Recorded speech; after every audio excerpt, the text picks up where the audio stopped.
Hello everybody and welcome to my channel, The Real Super Sam. Today is another Spider-Man the Animated Series review and I hope you enjoy. Maybe this episode should have been on the last Spider-Man Sunday, May 27th, because on May 27th, 1995, the Hobgoblin Part 2 aired on TV. Welcome to another episode for my Goblin Week. Today we are looking at Hobgoblin and how perfect it is in the line with our reviews of Spider-Man the Animated Series. This is one of only 5 episodes not written by John Seymour Jr. Before I start, today Amazing Spider-Man issue 800 comes out. I will review it for the last episode of Goblin Week. I hope you enjoy it. I know I will. The episode starts with the continuation of the fight from the last episode. Of course, Spider-Man survives and gets away. I like how Spider-Man is still after Hobgoblin because of Aunt May. Then Spider-Man visits Osborn. Norman tells him it will all be over at midnight. Spider-Man says, "I'll be there 1 minute after." Hobgoblin then goes to the Kingpin's HQ and sits in his chair and tells Kingpin that he wants what the Kingpin has. The Hobgoblin is very threatening here. The way he talks and walks, for once, the Kingpin doesn't lead the scene here. Kingpin shows Hobgoblin he knows Hobgoblin betrayed him. I like the line he says while going to his glider. "It's just how I do business, and you like the way I do business, don't you?"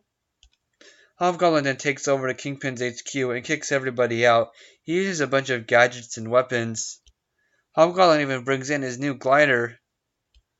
Kingpin eventually runs away. I like how Smythe tries to leave first and Kingpin pulls him back, and the Kingpin is surprised that this clown, this supervillain of the week, Hobgoblin, is and has become a threat to him and his empire. Also, afterwards, Hobgoblin tells Osborn that he controls crime from his panel in the Kingpin's HQ. He then uses Harry to get revenge on Osborn. Hobgoblin then betrays Osborn and wants Oscorp or he'll kill Harry, and Norman can't reveal his identity. Kingpin then shows up behind Osborn. They decide to team up and use Spider-Man to stop Hobgoblin and, at the same time, give Kingpin his HQ back. Spider-Man then goes after Hobgoblin and an awesome fight takes place. Then Spider-Man brings Harry back to Norman and he tells Spider-Man some deep personal stuff, like how he hates that his work kept him away from all of Harry's birthdays, baseball games. It was all about making choices. I really like this part. It reminds me of Spider-Man 3. Every hero has a choice. Then Hobgoblin comes back, drops a pumpkin bomb, almost kills Harry, but Osborn jumps in and saves his son.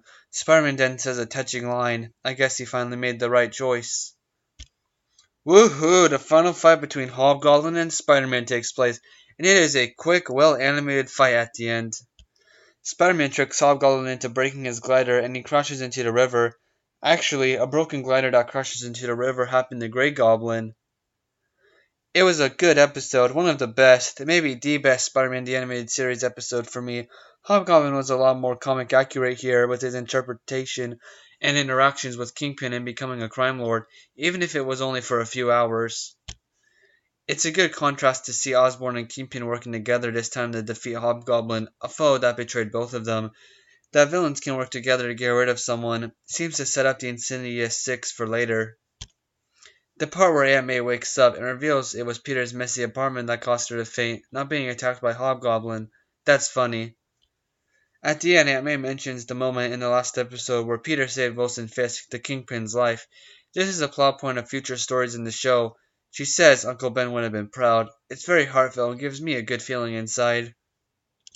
Hobgoblin was great, and the best villain since Venom, especially considering the back-to-back banter. The fights were really good in this part. He looked a lot more like he does in the comics. All the different gadgets the Hobgoblin used and how he used them to fit the story and were entertaining to watch. Just the way Hobgoblin acted was funny. The worst part of this and the last episode was Harry being kidnapped by Hobgoblin after he got rid of Kingpin. After this, Norman didn't. Heck, he never really seemed to care about his son. That may have been for the heartwarming ending, but still. I did like how a lot of it was about the bad guys, and he didn't spend wasted time on Aunt May in the hospital. The voice acting was fun to hear in this one. I liked it a lot. Stuck? How about a kick stuck? One of my favorite lines in the show. Obviously, a 10 out of 10. This was a great first appearance for Hobgoblin, especially because he was here before Green Goblin. It was probably the greatest introduction to a villain in the show. I hope you enjoyed. Please remember to like, comment, and subscribe. Bye guys, and have a good day.